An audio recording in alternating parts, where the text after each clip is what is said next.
Shri N Shamsuddeen. Sir, Palakkad Kozhikode greenfield ഹൈവേയുമായി ബന്ധപ്പെട്ട ഭൂമി ഏറ്റെടുക്കൽ നടപടികൾ പുരോഗമിച്ചു വരികയാണ് സർ. പല വില്ലേജുകളിലും ഭൂമി ഏറ്റെടുത്തവർക്ക് പണം കൊടുക്കുകയും ചെയ്തു. എന്നാൽ ഇങ്ങനെ ഇതിനുള്ള വില നിശ്ചയിച്ചപ്പോൾ ചില മേഖലകളിൽ മാർക്കറ്റ് വിലയേക്കാൾ വളരെ താഴെയാണ് നിശ്ചയിക്കപ്പെട്ടിട്ടുള്ളത്. അത് നാഷണൽ ഹൈവേയുടെ ഗൈഡ് ലൈൻ പ്രകാരം എടുത്തിരുന്നെങ്കിൽ ഈ പ്രശ്നവും ഒഴിവാക്കാമായിരുന്നു. പൊതുവിൽ ഭൂമി ഏറ്റെടുത്തതിന് നൽകിയ നഷ്ടപരിഹാരത്തെക്കുറിച്ച് ആളുകളൊക്കെ സംതൃപ്തരാണ്. പക്ഷേ ചില മേഖലയിൽ, അത് ഞാൻ പ്രത്യേകമായിട്ട് പറയുമ്പോൾ, മണ്ണാർക്കാട് മണ്ഡലത്തിലെ അലനല്ലൂർ വില്ലേജിലെ എടത്തനാട്ടുകര കോട്ടപ്പള്ള ടൗൺ, മണ്ണാർക്കാട് 2 വില്ലേജിലെ തെങ്കര, പിന്നെ ഉള്ളത് പാലക്കാട് ജില്ലയിൽ തന്നെ മറ്റ് എൻ്റെ മണ്ഡലത്തിന് പുറത്തുള്ള പൊറ്റശ്ശേരി വില്ലേജിലെ കാഞ്ഞിരം, മുണ്ടൂർ 2 വില്ലേജിലെ നമ്മളെ പ്രഭാകരേട്ടൻ്റെ സ്ഥലമാണ് മൈലാംപുള്ളി, അതുപോലെ തന്നെ കരിമ്പ പഞ്ചായത്തിലെ കല്ലടിക്കോട്, മാച്ചാന്തോട്, ഇടക്കുറിശി, മലമ്പുഴ 2 വില്ലേജിലെ മരുത റോഡ് പ്രദേശങ്ങളിലുള്ള റെസിഡൻഷ്യൽ മേഖലയിലും അതുപോലെ തന്നെ നേരത്തെ പറഞ്ഞ കോട്ടപ്പള്ള പോലെയുള്ള കൊമേഴ്ഷ്യൽ മേഖലയിലും നിലവിലുള്ള മാർക്കറ്റ് വിലയേക്കാൾ എത്രയോ താഴെയുള്ള സംഖ്യയാണ് ഇപ്പോൾ നിർണ്ണയിച്ചിട്ടുള്ളത്. എന്നാൽ NHന്റെ ഗൈഡ് ലൈൻ പ്രകാരം ഭൂമിയെ റെസിഡൻഷ്യൽ മേഖല, കൊമേഴ്ഷ്യൽ മേഖല, നിലവിലുള്ള ഹൈവേക്ക് സമീപമുള്ള ഭൂമി, സമാന രീതിയിലുള്ള സ്ഥലങ്ങൾ എന്നതൊക്കെ പരിഗണിച്ചുകൊണ്ടും കുറച്ചുകൂടി വലിയ സംഖ്യയുള്ള ആധാരങ്ങൾ കൺസിഡർ ചെയ്തുകൊണ്ടും, അതായത് ആധാരങ്ങൾ എടുത്തപ്പോൾ വലിയ സംഖ്യക്ക് രജിസ്റ്റർ ചെയ്തൊക്കെ ഒഴിവാക്കിയിട്ടാണ് ഈ എടത്തനാട്ടുകരയിലെയും തെങ്കരയിലുമൊക്കെ ഭൂമി ഏറ്റെടുത്തിട്ടുള്ളത്. അപ്പോൾ വലിയ സംഖ്യക്ക് രജിസ്റ്റർ ചെയ്ത ആധാരങ്ങൾ കൂടി പരിഗണിച്ചിട്ട് വേണം ഇതിന് വില നിശ്ചയിക്കാൻ. പക്ഷെ ആ ഒരു സമീപനം ഉണ്ടായിട്ടില്ല. അപ്പോൾ അതുകൊണ്ട് ഈ കാര്യത്തിൽ ഗൈഡ് ലൈനിന് അനുകൂലമായി, ഗൈഡ് ലൈൻ അനുസരിച്ച് ഭൂമിയുടെ വില നിർണ്ണയിക്കാൻ ഞാൻ ഈ പറഞ്ഞ മേഖലകളിൽ, കോട്ടപ്പള്ളയിലും തെങ്കരയിലും അതുപോലെ തന്നെ കാഞ്ഞിരത്തും മുണ്ടൂർ വില്ലേജിലുമുള്ള സ്ഥലങ്ങളിൽ, കരിമ്പ പഞ്ചായത്തിലെ കല്ലടിക്കോട്, ഈ പ്രദേശങ്ങളിലൊക്കെ അതിനുള്ള ഒരു സാഹചര്യം ഒരുക്കി തരണമെന്നാണ് ഈ സബ്മിഷനിലൂടെ ബഹുമാനപ്പെട്ട റവന്യൂ വകുപ്പ് മന്ത്രിയോട് സൂചിപ്പിക്കാൻ. ഒറ്റ കാര്യം കൂടി, ഇതിൽ ഇപ്പോൾ ഇതെല്ലാം ചെയ്തു വരുന്ന നിലവിലുള്ളൊരു ഡെപ്യൂട്ടി കളക്ടറുണ്ട്, കാലയുടെ CALA, ഒരു മിസ്റ്റർ ജോസഫ് സ്റ്റീഫൻ റോബി. അപ്പോൾ അദ്ദേഹമാണ് ഇതെല്ലാം ചെയ്തു വരുന്നത്. പക്ഷേ ഇപ്പോൾ ഈ തെരഞ്ഞെടുപ്പുമായി ബന്ധപ്പെട്ട് ചില ഉദ്യോഗസ്ഥന്മാരുടെ പുനർവിന്യാസമൊക്കെ ഉണ്ട്. പക്ഷേ ഇദ്ദേഹം എറണാകുളം ജില്ലക്കാരനാണ്. ഇദ്ദേഹത്തിന് ആ അർത്ഥത്തിൽ പാലക്കാട് നിന്ന് മാറ്റേണ്ട കാര്യമില്ല. അപ്പോൾ അദ്ദേഹം തന്നെ അത് പൂർത്തീകരിക്കാനുള്ളൊരു അവസരം കൊടുക്കണമെന്ന് ഇതുമായി ബന്ധപ്പെട്ട ഭൂവുടമകൾക്ക് ഒരു ആവശ്യം കൂടിയുണ്ട്. അതുകൂടി ഞാനിവിടെ ശ്രദ്ധയിൽപ്പെടുത്തുകയാണ്. ബഹുമാനപ്പെട്ട അംഗം എന്നെക്കാൾ വളരെ സീനിയറായിട്ടുള്ള അംഗമാണ് നിയമസഭയിൽ. സ്ഥലമാറ്റവുമായി ബന്ധപ്പെട്ട പ്രശ്നം എന്തായാലും സബ്മിഷൻ നമുക്ക് ചർച്ച ചെയ്യേണ്ട കാര്യമില്ല. അതല്ലാതെ മറ്റ് നിയമപരമായ കാര്യങ്ങൾ നമുക്ക് നോക്കാം. പാലക്കാട് ജില്ലയിലെ പാലക്കാട് താലൂക്കിൽ ഉൾപ്പെടുന്ന 21 വില്ലേജുകളിലൂടെ നിർദ്ദിഷ്ട പാലക്കാട് കോഴിക്കോട് ഗ്രീൻഫീൽഡ് ദേശീയപാത കടന്നു പോകുന്നത്. സർ, ഇതുമായി ബന്ധപ്പെട്ട് ധാരാളമായിട്ടുള്ള പ്രയാസങ്ങളുണ്ടായിരുന്നു. പാലക്കാട്, മലപ്പുറം, കോഴിക്കോട് ജില്ലകളിൽ ഭൂമി ഏറ്റെടുക്കലുമായി ബന്ധപ്പെട്ട ഏറ്റെടുക്കൽ നടപടികളുടെ സങ്കീർണതയുണ്ടായിരുന്നു. ദേശീയപാത ഏറ്റെടുക്കലിനുള്ള ഒരു പ്രധാനപ്പെട്ട കാര്യം, ദേശീയപാത ഏറ്റെടുക്കലിന് 1956 NH ആക്ട് പ്രകാരമുള്ള വിജ്ഞാപനങ്ങളാണ് പുറപ്പെടുവിക്കുന്നതെങ്കിലും ഇന്ത്യയിൽ പൊതുവായി നടപ്പിലാക്കപ്പെട്ടിട്ടുള്ള LAR 2013 അനുസരിച്ചിട്ടുള്ള കാര്യങ്ങളാണ് തുക നിശ്ചയിക്കുന്നതിൽ നമ്മൾ കാണുന്നത്.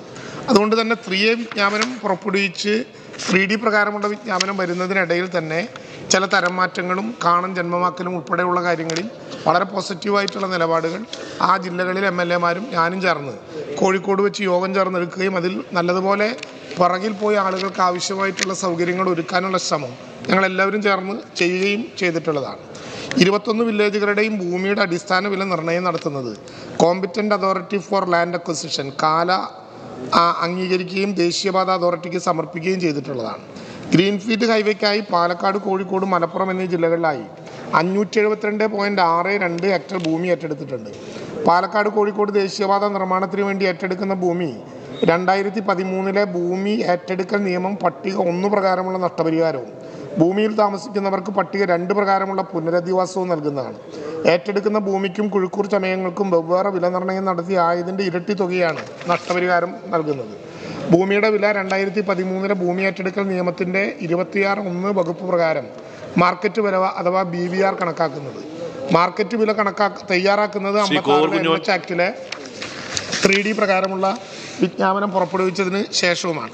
സർ, ഇന്ത്യൻ സ്റ്റാമ്പ് ആക്ട് പ്രകാരം മാർക്കറ്റ് വാല്യൂ നിശ്ചയിച്ച സ്ഥലങ്ങളിൽ അപ്രകാരമുള്ള മാർക്കറ്റ് വാല്യൂ നിശ്ചയിച്ചിട്ടില്ലെങ്കിൽ NH ആക്ടിൻ്റെ 3A നോട്ടിഫിക്കേഷൻ തീയതിക്ക് പുറകിലേക്കുള്ള 3 വർഷ കാലയളവിൽ ഭൂമി ഏറ്റെടുക്കുന്ന വില്ലേജുകളിലോ സമീപ വില്ലേജുകളിലോ നടന്ന സമവും സമാനവുമായ ഭൂമികളുടെ മുഴുവൻ ആധാരങ്ങളും പരിശോധിച്ച് ഏറ്റവും കൂടിയ വില കാണിച്ച പകുതി ആധാരങ്ങളുടെ ശരാശരി വിലയാണ് അടിസ്ഥാന വില അഥവാ ബേസിക് വാല്യൂ റിപ്പോർട്ടായി കണക്കാക്കുന്നത്.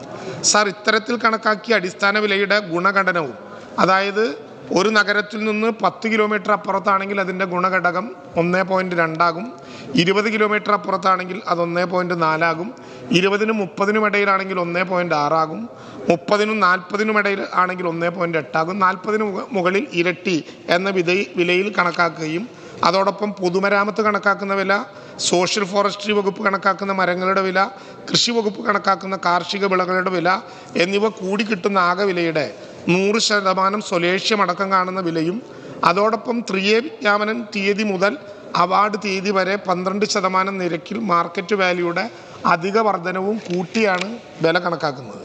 അതോടൊപ്പം ഭൂമി ഏറ്റെടുക്കൽ നിയമം മൂലം ഭൂമിക്കും വീടും നഷ്ടപ്പെടുന്നവർക്ക് പട്ടിക 2 പ്രകാരമുള്ള പുനരധിവാസ സംഖ്യയും അർഹതയുണ്ടായിരിക്കും.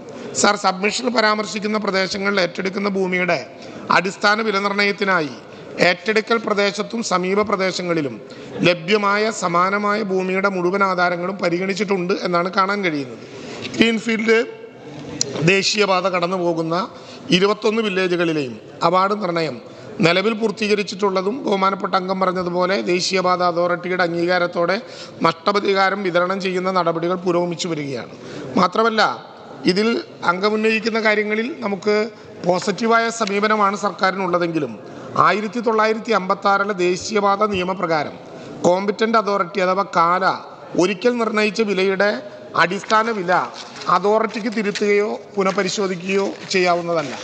കോമ്പിറ്റൻ്റ് അതോറിറ്റി നിശ്ചയിച്ചിട്ടുള്ള നഷ്ടപരിഹാരത്തെ സംബന്ധിച്ച് ഭൂ ഉടമകൾക്ക് ഏതെങ്കിലും വിധത്തിലുള്ള ആക്ഷേപമുള്ള പക്ഷം 1956 ദേശീയപാത നിയമത്തിലെ 3G5 പ്രകാരം ആർബിട്രേറ്ററായിട്ട് നിശ്ചയിച്ചിട്ടുള്ളയാളെ സമീപിക്കലേ സാധ്യമാകൂ.